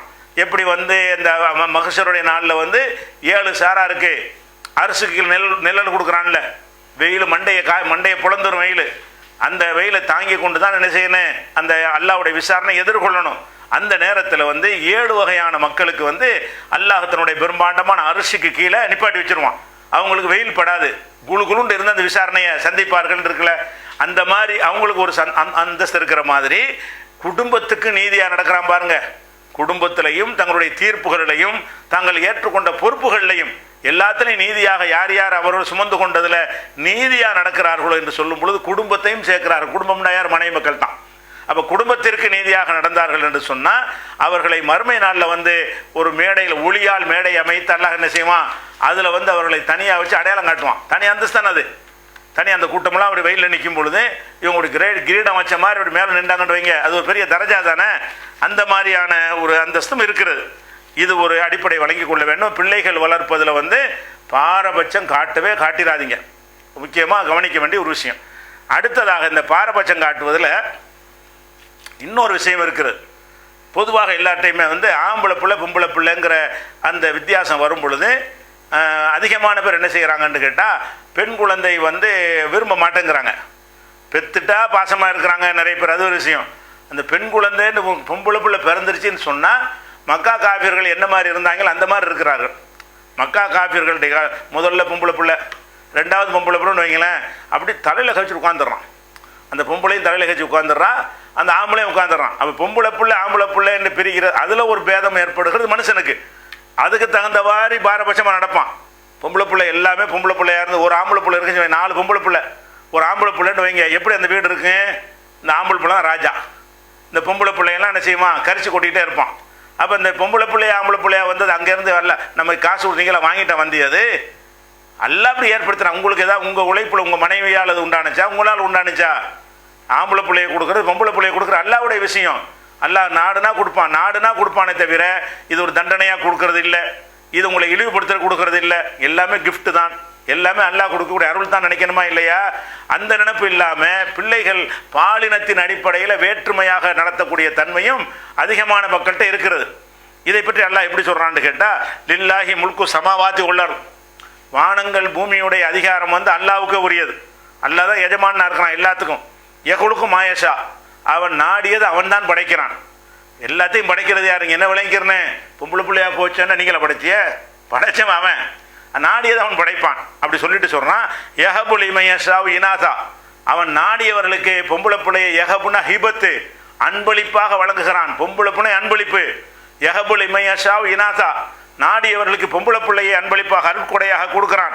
ஓ யஹபுல் இமையஷாவு துக்கூர், நாடியவர்களுக்கு ஆம்பளை பிள்ளை அருட்கொடையாக கொடுக்குறான். ரெண்டுமே யஹபுனா ஹிபத்துங்கிறோம்ல, அதில் உள்ள வார்த்தை அன்பளிப்பு, ஹிபாவா தருகிறான். அல்லாஹ் வந்து நாடிய அவன் நாடுன்னு அவனுடைய நாட்டு தான் கணக்கு. உங்களுடைய சாய்ஸ், உங்கள் விருப்பம், நீங்கள் எதை ஆசைப்படுறீங்க அந்த கணக்கெலாம் கிடையாது. நாடியவர்களுக்கு ஆம்பளை பிள்ளையை கொடுப்பான், நாடியவர்களுக்கு பொம்பளை பிள்ளையை கொடுப்பான். அவு சவ்விஜுகும் துக்குரானும் இனாத்தா, அல்லது ஆணும் பெண்ணும் கலந்து ஜோடியாக கொடுப்பான். இதில் 2 அதில் 2 கொடுப்பான். அல்ல அவன் விரும்பினபடி தான் கொடுப்பான். வைஜாலு மையஷா வக்கீமா, நாடியவர்களுக்கு பிள்ளை பேர் இல்லாதவர்களாம் ஆக்கி விடுகிறான். அப்போ 4 வகையாக அல்லாஹ் சொல்லி காட்டினான். இந்த அல்லாஹ் வந்து ஒருவனுக்கு குழந்தையை கொடுக்குறானா, ஆம்பளை பிள்ளையா, அதுவும் அருள் தான். பொம்பளை பிள்ளையா, அதுவும் அருள் தான். இதில் ஒன்று அதில் ஒன்றா, அதுவும் அருள் தான். அல்லது பிள்ளையே கொடுக்கலையா, அது வேற ஒரு கைரால நாடி இருப்பான். வைஜாலு மையஷா வக்கீமா, நாடியவர்களை பிள்ளை பேர் அற்றவர்களாக அல்லாஹ் ஆக்கி விடுகிறான். இன்னஹு அலீமுன் கதீர், அவன் அனைத்தையும் அறிந்தவன், ஆற்றல் உள்ளவன், அவனுக்கு சக்தி இருக்குது, அவன் செய்கிறான். அவனுக்கு எல்லாம் தெரியும், தெரிஞ்சுதான் செய்கிறான். உனக்கு இதைத்தான் தரணும், உனக்கு எந்த பிள்ளையை எத்தனை தரணுங்கிற அவனுக்கு தான் தெரியும், உனக்கு என்ன தெரியும் அப்படிங்கிற ஒரு அர்த்தத்தில் அல்லாஹ் என்ன செய்கிறான்னு கேட்டால் 42வது அத்தியாயத்தில் 50வது வசனத்தில் சொல்லுகிறான். அப்போ இந்த பொம்பளை பிள்ளை ஆம்பளை பிள்ளைங்கிற ஒரு கான்செப்டை ஒரு முஸ்லீமுடைய உள்ளத்தில் வரவே கூடாது. நமக்கு பிறந்து அல்லாஹ் ஒரு அருளை தந்துட்டானா, ஒரு பிள்ளையை தந்துட்டானா, அல்ஹம்துலில்லாஹ்னு ஏற்றுக்கொள்ள வேண்டும். நம்ம ஏற்கனவே கூட சொல்லியிருக்கிறோம், அந்த மரியம் அலைஹிஸ்ஸலாம் அவருடைய தாயார் வந்து அவங்க வயிற்றுல குழந்தை உண்டாயிடுச்சு. உண்டானவன்னு என்ன சொன்னாங்க? இறைவா, இந்த ஆம்பளை பிள்ளை நினச்சிக்கிட்டாங்க. வயிற்றுல குழந்தை உண்டானவுன இதோ இம்ரானுடைய மனைவி என் வயிற்றில் உள்ள இந்த குழந்தைய பைத்துல் முகத்தஸுக்காக நான் நேர்ச்சை செய்கிறேங்கிறாங்க. என்ன நினச்சிக்கிட்டு நேர்ச்சை பண்ணாங்க? இந்த குழந்தை ஆம்பளை பிள்ளையா இருக்கும், ஆம்பளை பிள்ளை பெற்றவனை கொண்டு போய் என்ன செய்வோம், ஜெருசலத்தில் பைத்துல் முகத்தில் விட்டுருவோம். அந்த பைத்துல் முகத்தஸுக்கு சேவை செஞ்சுக்கிட்டு அங்கே காலமெல்லாம் பணியாற்றி இறை பணியில் இறங்கி அதிலேயே காலத்தை கழிக்கட்டும் என்று நேர்ச்சை பண்ணிடுறாங்க. அப்போ நேர்ச்சை பண்ணும்போது என்ன நினச்சிக்கிட்டு பண்ணுறாங்க? ஆம்பளை பிள்ளை நினச்சிக்கிட்டு பண்ணுறாங்க. அப்படி நினைச்சாங்க என்பதற்காக வேண்டி ஆம்பளை பிள்ளையெல்லாம் கொடுத்தானா? ஓ, நல்ல ஒரு காரியத்துக்கு நேர்ச்சை பண்ணி விட்டார்கள். இவங்க நேர்ச்சை பண்ண காரியத்துக்கு வந்து ஆம்பளை பிள்ளை தான் பொருத்தம், பொம்பளை பிள்ளை பொருத்தம் இல்லை அப்படின்னு நினச்சிக்கிட்டு அல்ல அதை மாற்றினானா? இல்லை, அவன் கொடுக்க நினச்சி அதை கொடுப்பான். அவள் பிள்ளை பற்ற உடனே லைச தக்கர் கல் உண்சாங்கிறாங்க. எல்லாம் ஆம்பளை பிள்ளை பொம்பளை பிள்ளை மாதிரி வராத, இப்படி எனக்கு தந்துட்டியே என்ன செய்கிறாங்க கேட்குறான். அந்த அம்மா வந்து கேட்குறாங்க. இதெல்லாம் குர்ஆன்ல எல்லாம் சொல்லி காட்டுக்கிறான். அப்போ இதில் என்ன வழங்கணும்னா, அந்த ஆம்பளை பிள்ளை பொம்பளை பிள்ளைங்கிற விஷயத்தில் பிறக்கிறதுக்கு முன்னாடி என்ன பண்ணுறாங்கன்னு கேட்டால் அதை வந்து துவா செஞ்சுட்டு இருக்கான். எல்லாம் இதே ஆம்பளை பிள்ளையா, இதே ஆம்பளை பிள்ளையா ஆக்கி வை, அது உண்டாகி போச்சு மாறுமா. ஆம்பளை பிள்ளையாங்கிறது நீ இல்லறத்தில் ஈடுபடுறதுக்கு முன்னாடி என்ன செய்யணும். இல்லறத்தில் ஈடுபடுறதுக்கு முன்னாடி எல்லாம் ஆம்பளை பிள்ளைய தான் கேளு. கர்ப்பிணி ஆன பிறகு இதையோ இது ஆம்பளை பிள்ளைய மாற்ற வாசியமான்ல, அவன் தான் படைச்சி விட்டுறானே, அது ஃபினிஷ் ஆகி போச்சு. ஃபினிஷ் ஆன பிறகு ஆம்பளை பிள்ளை நல்லா இருக்கு, ஆம்பளை பிள்ளைய நல்லா இருக்கு, எந்த பிள்ளையா தான் வளர்ந்து நல்லபடியாக வரட்டும் நினை, அப்படி நினைக்க மாட்டேங்கிறான். அதே மாதிரி வந்து அன்றைக்கு மக்கா காஃபிருடைய தன்மை இந்த மாதிரி இருந்தது. ஒய்தா புஷ்ராகதும் பில் உன்சா, அன்றைக்கு அவர்களுக்கு பொம்பளை பிள்ளை பிறந்த நற்செய்தி சொல்லப்படுமானால் வெளியே போயிருப்பான். உங்கள் பொண்டாட்டி பிள்ளை பத்திரிச்சிம்பாங்க, என்ன பிள்ளை பொம்பளை பிள்ளை என்று சொல்லப்பட்டிருக்குன்னு சொன்னால் லல்ல வஜுஹு முசுவத்தா, முகம் கருத்து விடுகிற உடனே கருப்பாக போயிடுது. வெள்ளக்கார மாதிரி இருப்பாங்க அரபியர்கள்னால தலதலன்னு இருப்பாங்க, அவங்க முடிஞ்ச கருத்து போயிருமா. எப்போ இந்த மாதிரி பொம்புள்ள பிள்ளை பிறஞ்சின்னு செய்தியை கேள்விப்படுறது என்னமோ விஷம் குடிச்ச மாதிரி நினைக்கிறான். நமக்கு ஒரு குழந்தை வந்து விட்டதே, நமக்கு அல்லாஹ் ஒரு பாக்கியத்தை தந்துட்டானே அப்படின்னு நினைக்காம லல்ல வஜுஹு முஸ்வத்தா, அவனுடைய முகம் வந்து கருப்பாக மாறி விடுகிறது. கலீம், ரொம்ப கவலைப்பட்டு கருப்பாகி விடுகிறது. கருப்பான மட்டும் போதாது, அப்புறம் என்ன செய்யுது அவனுக்கு? எத்தவாரா மினல் கௌமி, சமுதாயத்தை விட்டும் மறைந்து கொள்கிறான். அதாவது ஆம்பளை பிள்ளை பிறந்தோம் நெஞ்சை வித்துக்கிட்ட பிள்ளை பிறந்துச்சு வா குர்பானி கொடுக்க போகிறோம் சாப்பிடுவான்னு கூப்பிட்றான். பொம்பளை பிள்ளை பிறந்துன்னு சொன்னால் இதை எப்படி போய் மக்கள்கிட்ட சொல்கிறது? அது பொம்பளை பிள்ளை பிறக்கிறது ஒரு கேவலம் மாதிரி, ஒரு இழிவு மாதிரி. பொம்பளை பிள்ளை பற்றிட்டானாம்ல என்னமோ குடிச்சிட்டு வர்ற மாதிரி, விபச்சாரம் பண்ண மாதிரி, கொலை செஞ்ச மாதிரி பார்ப்பாங்களாம். இந்த பொம்பளை பிள்ளை ஒருத்தனுக்கு பிறந்துருச்சின்னு சொன்னால் பொம்பளை பிள்ளை பிறந்தவங்கள இதில் பொம்பளை பிறந்தா என்ன, இவனுக்கு என்ன இருக்குது அதில்? அப்படி செய்வான. அல்லாஹ் சொல்கிறான் அப்படி எத்தவாரா மினல் கௌம், சமுதாயத்தை விட்டு மறைந்து கொள்கிறான். மின் சூயிமா புஷ்ரபிஹி, அவனுக்கு சொல்லப்பட்ட அந்த நற்செய்தி இருக்குல்ல அதை கெட்டதாக நினைத்து கொண்டு மக்களை விட்டு மறைந்து கொள்கிறான். அயும்சிக்குஹு அலா ஹூனின், இந்த இழிவோடு இதை வந்து வளர்ப்பதா, அம் யதுசுஹு வித்துராபி, அல்ல மண்ணுக்குள்ள போட்டு புதைப்பதா என்று என்ன செய்கிறான்? அவன் கவலைப்படுகிறான். அலா சாமா யஹ்குமூன், இவர்கள் எடுக்கிற முடிவு தப்பாக இருக்கிறது என்று அல்லாஹ் குர்ஆன்ல 16வது அத்தியாயத்தில் 59வது வசனத்தில் சொல்லி காட்டுகிறான். இதே மாதிரி கருத்தை வந்து 43வது அத்தியாயத்திலையும் 17வது வசனத்தில் சொல்லுகிறான். அப்போ அன்றைய அரபுகள் என்ன செஞ்சாங்க? பெண் குழந்தை பிறப்பதை வந்து ஒரு இழிவாக கருதினார்கள். எல்லாரும் கருதிருக்க மாட்டாங்க. எல்லாரும் கருதுனா அந்த காலத்தில் பொம்பளை இல்லாமல் இருந்திருக்கணும். ஒரு அதிகமான பேர் கருதிருக்காங்க, ஒரு கணிசமான பேர் கருதிருக்கிறாங்க. பெண் குழந்தை பிறப்பது வந்து ஒரு கேவலம், அதை வச்சுக்கிறவே கூடாது. எதனால இருக்கிறான்னு தெரியல. ஆம்பளைன்னா ஒசத்தி, பொம்பளைன்னா மட்டம்ங்கிறது வந்து. ஆனால் அவனுக்கு வாழ்க்கை துணைக்கு ஒரு பெண்ணு தேவை இருக்குது, அதை வழங்க மாட்டேங்கிறான். ஆனால் அது ஒரு பெண்ணு, நமக்கு ஒரு பெண்ணு வந்துருச்சுன்னு சொன்னால் அந்த பெண்ணை வந்து ஒருத்தனை கட்டி கொடுப்போம். கட்டி கொடுத்தனா நம்மளை ஆதிக்கம் செலுத்துவான், நம்மள்ட்ட திமிரா நடப்பான். அந்த மாதிரிலாம் நினைத்து நம்ம கௌரவம் இல்லாமல் போய்விடும். ஒரு பொம்பளை பிள்ளை என்ன, ஒரு ஆம்பளைன்னா நம்ம ஆதிக்கம் செலுத்தலாம், கௌரவமாக இருக்கலாம். இப்படி மாதிரி ஏதோ மடத்தனமாக இதை வச்சிருப்பாங்க போல இருக்கு. என்ன காரணம்னு தெரியல. ஆனால் பொம்பளை பிள்ளை பிறந்தால் அந்த வந்து வெறுக்கத்தக்கதாக அந்த மக்கள் கருதினார்கள். அந்த வாடை இன்னைக்கு இருக்குதா இல்லையா? அல்லாஹ் சொல்லி காட்டுறான் 81வது அத்தியாயத்தில் 8-9 வசனங்களில் சொல்லுகிறான். ஒய்தல் மௌஊதத்து சுயிலத் பிஐதம்பின் குத்திலத், உயிரோடு புதைக்கப்பட்ட அந்த குழந்தையை பற்றி விசாரிக்கப்படும். பிஐதம்பின் குத்திலத், என்ன பாவத்திற்காக இந்த குழந்தை கொல்லப்பட்டால்? இதை நான் மறுமையில் கேட்பேன். குழந்தைகளை வந்து நீங்கள் கொலை செஞ்சீங்கன்னு சொன்னால் என்ன காரணத்தை கொலை செஞ்ச என்று மறுமையில் விசாரிப்பேன் என்று அல்லாஹ் சொல்கிறான். அப்போ இவ்வளோ பெரிய கொடூரமான கொடிய குற்றத்தை சர்வசாதாரணமாக அன்றைய மக்கள் செய்தார்கள். இன்றைக்கு நம்ம என்ன செய்கிறோம்? பொம்பளை பிள்ளைகளை அதிகமான பேர் என்ன செய்கிறாங்கன்னா அது ஒரு இழிவானதாகவும் அது கேவலமான, அந்த பொம்பளை பிள்ளை பெற்றதுக்காக வேண்டி பொண்டாட்டி போட்டு அடிக்கிறாங்க. எப்படி நீ பொம்பளை பிள்ளை பெற்றன்னு சொல்லி. அப்போ பொம்பளையா ஆம்பளையான்னு தீர்மானிக்கிற அந்த கான்செப்டோட பொம்பளை கையில் கிடையாது. அல்லாஹ் வந்து ஆம்பளைக்கு தான் அதை கொடுத்துருக்குறான். ஆணுடைய குரோமோசோம் வச்சு தான் ஆண் பெண் என்பது தீர்மானிக்கப்படுகிறது. அப்படி இருக்கும்போது என்ன செய்கிறான்னு கேட்டால் பொம்பளை பிள்ளையை பெற்றவனை இழிவானதாக நினைத்து கொண்டு மனைவியை 2 பொம்பளை பிள்ளையை பெற்று அம்மா வீட்டுக்கு போங்கிறான். எவ்வளோ மடையனாக இருக்கான்னு பார்த்தீங்களா? அந்த பொம்பளை என்ன செய்வா? அவளுக்கு என்ன ரோல் இருக்கிறது? பொம்பளை பிள்ளையை பெற்ற அவளுக்கு என்ன ரோல் இருக்குது? அவள் மலடியாவே பிள்ளையை பெறாமல் இருந்தால் அவளுக்கு என்ன ரோல் இருக்கிறது? பிள்ளை இல்லாமல் இருப்பதற்கு இவனே அதிக பெரும்பாலும் ஆம்பளை தான் காரணமாக இருப்பான். அதெல்லாம் கவனிக்க மாட்டேங்கிறான். அப்போ இந்த பொம்பளை பிள்ளை பிறந்த பிறகு இந்த மாதிரி இழிவாக நினைக்கிறானே, அந்த ஒரு தன்மை ஜாஹிலியா காலத்தில் இருந்து அல்லாஹ்வால் கண்டிக்கப்பட்டு ஒழிக்கப்பட்ட ஒரு தன்மை இன்றைக்கும் அது இருக்கா இல்லையா? முஸ்லீம் என்று சொல்லிக் கொள்ளக்கூடியவர்கள் என்ன செய்கிறாங்கன்னு கேட்டால், இப்போ நவீன காலத்தில் வந்து பெற்றெடுக்கிறதுக்கு முன்னாடி அறிந்து கொள்ள முடியும். பெற்ற பிறகு தான் தெரிகிறது. ஜாஹிலியா காலம், அறியாமை காலம். பெறுவதற்கு முன்னாடியே வயிற்றில் என்ன குழந்தை இருக்குங்கிற ஸ்கேன் பண்ணி பார்த்து ஆம்பளையா பொம்பளையா என்று கேட்குறாங்க. கேட்டவன அதை சொன்னவன என்ன செய்கிறான்? பொம்பளை பிள்ளையா இருக்கு, வயிற்றில் வச்சு காலி பண்ணிடுவோம். பெற்ற பிறகு அழிக்கிறதான கஷ்டம், மனசு கேட்காது. வயிற்றில் இருக்கும்போதே களைச்சி விட்டோம்னா முடிஞ்சு வச்சு கதை. அப்போ பொம்பளை பிள்ளை வளர்ந்து உருவாகக்கூடாது என்பதற்காக நவீன காலத்தில் என்ன செய்கிறாங்கன்னு கேட்டால், கருவில் வளர்வது பெண்ணு தான் என்று தெரிந்த பிறகு அந்த பெண் குழந்தையை கொல்ற ஒரு குற்றத்தையும் செய்கிறார்கள். வேறு வேறு சமுதாயங்களில் என்ன செய்கிறாங்கன்னா, கிராமப்புறங்கள்ல எல்லாம் குழந்தை பிறந்த பிறகு அந்த பொம்பளை பிள்ளைன்னு ஆனவன்னு என்ன செய்கிறாங்க? சர்வசாதாரணமாக கொள்கிறாங்க. கள்ளி செடி இருக்குல்ல, அந்த கள்ளி செடியுடைய பாலை பிழிஞ்சு அதை குழந்தையுடைய வாயில் விட்டால் என்ன செய்யும்? அது விஷம். அப்போ குழந்தையெல்லாம் தாங்காது, அதில் செத்து போயிடும். அதில் நெல் இருக்குல்ல, நெல்லை தூக்கி என்ன செய்யுமா? வாயில் போட்டுருவாங்க. நெல்லை தொண்டைக்குள்ளே போனால் என்ன ஆகும்? குழந்தைக்கு பால் மட்டுமே அருந்தக்கூடிய உணவுக்கு சோறே கொடுக்க முடியாது. அது நெல்லை கொண்டை போட்டால் என்ன ஆகும்? அல்ல தலைவாணி வச்சு அமுக்கி, இப்படியெல்லாம் தென் மாவட்டங்களில் தென் மாவட்டங்கள் அதிகமான ஊர்களில் உசிலம்பட்டி போன்ற பகுதிகளில் எல்லாம் இப்படி அதிகமாக நடக்கிறது என்று சொல்லி பிபிசி தொலைக்காட்சியிலேருந்து ஒரு பெரிய ஒரு டாக்குமெண்ட்ரி படமே வெளியிட்டாங்க. இன்னென்ன மாதிரிலாம் இருக்குது. அந்த பொம்பளைகிட்ட போய் கேட்குறான், ஏமா உங்கள் பிள்ளைய கொள்றீங்க, இப்போ அநியாயமாக இருக்கேன்னு கேட்குறான். அசால்ட்டாக அந்த பொம்பளை பிள்ளைய கொலை செஞ்ச அம்மா வந்து ரொம்ப அசால்ட்டாக சர்வசாதாரண பதில் சொல்லுது. அது என்னங்க, ஆம்பளை பிள்ளைன்னா ஒரு கோமணத்தை கட்டி விட்டுருவோம், பொம்பளை பிள்ளைன்னா அப்படி முடியுமா? அதுக்கு இது சொக்கா எடுக்கணும், கவுன் போடணும், அது போடணும், எண்ணெய் தேய்க்கணும், இவங்களுக்கு தலையை மொட்டையாக போட்டு விட்ருவோம். பொம்பளை பிள்ளை என்ன சீவணும், பூ வைக்கணும், அது வைக்கணும், இது வைக்கணும், அப்புறம் கல்யாணம் பண்ணி இப்படி பட்டியல் போடுது. இதெல்லாம் சாத்தியப்படுமா? ஒவ்வொரு நாள் அதை உசுரோட வச்சுக்கிட்டு நாங்கள் செத்துக்கிட்டு இருப்போம். ஒரே நாள் கதை முடிஞ்சிருச்சேங்க, அது சாதாரணமாக சொல்லுது. அப்போ பொம்பளை பிள்ளைகளுக்கு வந்து ஒரு சுமை தான். அதுக்கு சுமைங்கிறது மாற்று கருத்து இல்லை. ஆம்பளை பிள்ளைன்னா சம்பாரித்து போடுவான், பொம்பளை பிள்ளைன்னா அது சம்பாரிச்சு நமக்கு போடாது. அந்த ஒரு மைனஸை வைத்து கொண்டு என்ன செய்கிறான்னு கேட்டால், பொம்பளை பிள்ளை இழிவாக்குறது, அதை வந்து கொள்வது சாதாரணமாக்கி கொண்டிருக்கிறான். இந்த மாதிரியான ஒரு செயலெல்லாம் செய்வதை நம்ம முஸ்லீம்கள் மத்தியில் வரக்கூடாது.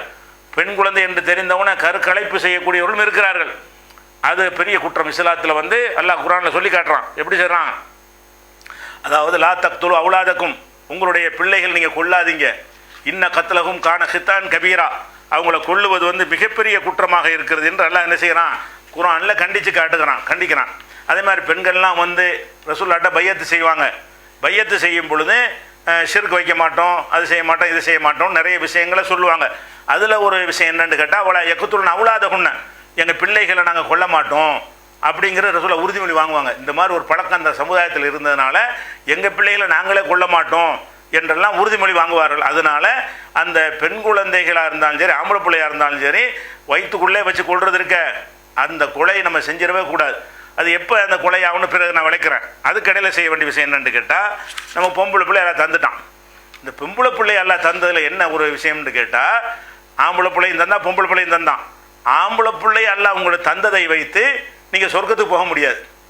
பொம்பளை பிள்ளை எல்லாம் உங்களுக்கு தர்றான்னு பாருங்கள், அதை வந்து சொர்க்கத்துக்கு போகிறது வழியாக மாற்றிக்கிற முடியும். எவ்வளோ ஒரு கிஃப்ட்டுன்னு பாருங்கள். ஆம்பளை பிள்ளை ஒருத்தனுக்கு நல்லா கொடுத்தான்னு சொன்னால், ஆம்பளை பிள்ளையை நல்லபடியாக வளர்த்து ஆளாக்கி அந்த மாதிரி ஒரு காரியத்துக்கு உள்ள கூலி எல்லாம் கொடுப்பான். ஆனால் பொம்பளை பிள்ளையை பொறுத்த வரைக்கும் அது ஒரு கஷ்டமான விஷயம். பொம்பளை பிள்ளைகளை பராமரிக்கிறது, பாதுகாக்கிறது, அவங்களை செலவழிக்கிறது எல்லாமே ரொம்ப சிரமமாக இருக்கும். அப்படியான ஒரு நேரத்தில் அத்தனையும் சகித்து கொண்டு இந்த பொம்பளை பிள்ளைகளால் நமக்கு உழைத்து சோறு போட முடியாது, நாம் தான் சோறு போட வேண்டும், ஒருத்தனை கட்டி கொடுக்க வேண்டும், அதுக்கு தேவையானலாம் செஞ்சு கொடுக்க வேண்டும், இப்படிலாம் இருக்கக்கூடிய நேரத்தில் அத்தனையும் சகித்து கொண்டு அந்த பொம்பளை பிள்ளையை வளர்த்தோம் என்று சொன்னால் அந்த ஒரு செயலை நம்மை சொர்க்கத்தில் கொண்டே சேர்த்து விடுங்கிறாங்க ரசூல் ஸல்லல்லாஹு அலைஹி வஸல்லம். எப்படி சொல்கிறாங்கன்னு கேட்டால், புகாரில் வரக்கூடிய ஒரு ஹதீஸு 5995 ஹதீஸ். அதில் ஆயிஷா நாயி சொல்கிறாங்க, ஜாஅத்தினி இம்ராத்துன் மாஹா இப்னத்தானி, ஒரு பெண்ணு வந்து 2 பொம்பளை பிள்ளைகளோட என்கிட்ட வருது, 2 மகள்களோட ஒரு அம்மா வந்து என்கிட்ட வந்து தசு அலுனி, ஏதாவது இருக்குமா, சாப்பிட இருக்குமான்னு கேட்குது, யாசகம் கேட்டு வருது. ஆயிஷா நாயி இடத்துல ஒரு பெண்மணி வர்றாங்க. அந்த பெண்மணி 2 பொம்பளை பிள்ளைங்களையும் அழைச்சிக்கிட்டு வந்து ஏதாவது தாங்கன்னு கேட்குறாங்க. அப்போ புலம் தஜிது இந்தி கைர தமுரத்தின் வாஹிதா, என்னிடத்தில் வந்து ஒரே ஒரு பேரிச்சம்பழம் தான் இருந்துச்சு.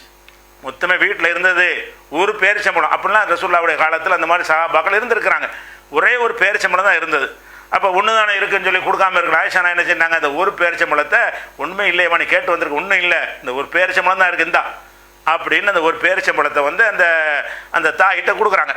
கொடுத்தவுடனே அந்த தாய் என்ன செய்யுதுன்னு கேட்டால், அப்போ கசமத்துகா பைன இப்னத்தைகா, அந்த பேரிச்சம்பழத்தை 2 பிளந்து ஒரு துண்டை வந்து ஒரு மகளுக்கு, இன்னொரு துண்டை ஒரு மகளுக்கு தான் எடுத்துக்கிறல, அது 2ஆக பிரித்து 2 பிள்ளைகளும் கொடுத்துட்டாங்க. கொடுத்துட்டு கொஞ்ச நேரம் அது இருந்துட்டு என்ன செய்யிட்டாங்க, சரி வர்றேன்னு போயிட்டாங்க. அந்த பேரிச்சம்பழத்தை சாப்பிட்டு சரி வர்றமான்னு சும்மா காமத்து ஹரஜத்து போயிட்டாங்க. போன உடனே ரசூல் ஸல்லல்லாஹு அலைஹி வஸல்லம் வர்றாங்க வீட்டுக்கு. வந்தவுடனே இந்த சம்பவம் ஆயிஷா நாய்க்கு வியப்பாக இருக்குது. ஏன் வியப்பாக இருக்குன்னா, அந்த பிள்ளை அவங்களுக்கு குழந்தை இல்லாதனால அந்த குழந்தைக்காக தாய்மார்கள் இப்படிலாம் செய்வாங்கங்கிறவங்களால அதை வந்து கெஸ் பண்ண முடியலை. ஆச்சரியமாக கேட்குறாங்க. எல்லா தாய்களும் இப்போ பிள்ளைகளுக்காக செய்வாங்க, இவங்களுக்கு அந்த குழந்தையை வளர்த்து அந்த பழக்கம் இல்லாத காரணத்தினால என்ன செய்கிறாங்கன்னா, ஆச்சரியப்பட்டு ரசூலுல்லாஹ் இதை சொல்கிறாங்க. வந்தாங்க, ஒரு பேரிச்சம்பழம் தான் கொடுத்தேன், தான் கூட சாப்பிடாம அது 2ஆக பிச்சு பிள்ளைகளை கொடுத்துட்டு அந்த அம்மா கொடுத்துட்டு போயிடுச்சுன்றது ஒரு பெரிய சம்பவமாக ரசூல் ஸல்லல்லாஹு அலைஹி வஸல்லம் அவங்கள்ட்ட ஆயிஷா நாயி சொல்கிறாங்க.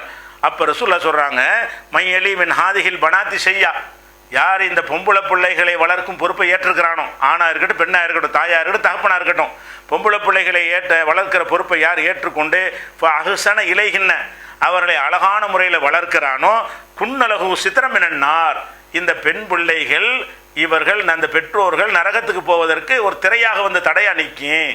நீங்கள் தொழுகை, நோன்பு, ஜக்காத், ஹஜ்ஜி எப்படி உங்களை வந்து சொர்க்கத்தில் கொண்டு சேர்க்குமோ, நீங்கள் பொம்பளை பிள்ளையை பெற்றுட்டீங்கன்னு சொன்னால் பொம்புளேண்டு ஒரு வெறுத்து விடாமல், அதை இழிவாக கருதாமல், அதை மட்டமாக நடத்தாமல், அதை வந்து நம்ம பிள்ளை என்ற அன்பையும் பாசத்தையும் செலுத்தி அது அழகான முறையில் அது கொடுக்க வேண்டிய ஞானம், கல்வி, உதவிகள் எல்லாம் செஞ்சு வளர்த்திங்க என்று சொன்னால் அந்த ஒவ்வொரு செயலும் ஒரு இபாதத்து மாதிரி ஆயிடுது, வணக்கம் மாதிரி.